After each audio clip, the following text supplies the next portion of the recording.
तर माडावरती अनेक प्राणी चढतात वरती, जसं कांडेचोर, उंदीर, खारुताई. ती वरती चढू नये म्हणून अशा प्रकारे पत्रा, गॅलोनेटचा पत्रा आहे. 2 बाय माडाची साईजचं, म्हणजे उंची 2 फूट आणि माडाची जी साईज असेल तेवढी.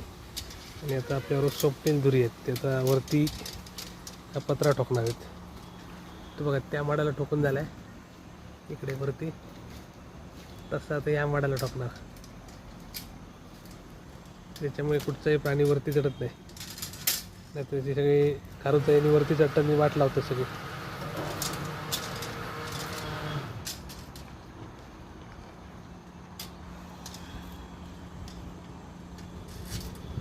आणि बघा ही मशीन आहे माळा चढायची. किती घेतलं बोललं ही मशीन? 3,500ला. त्यांनी कणकोलीत घेतली, तेंडुलकरकडे. 1-2 वर्ष आहेत ना? 2-3 वर्ष वापरण्यावर. पावसात भिजवली काय ती 2 वर्ष. बरोबर. कारण लोखंडी आहे ना, गंज पकडते. हां हां. तर आता आपण इकडे पत्रा मारून घेतोय. त्या कांडेचोर, उंदीर, खारुताई असे अनेक प्राणी झाडावर चढतात ना, त्याच्यासाठी बंदोबस्त. तुम्ही पण आपल्या माडावर मारू शकता पत्रा.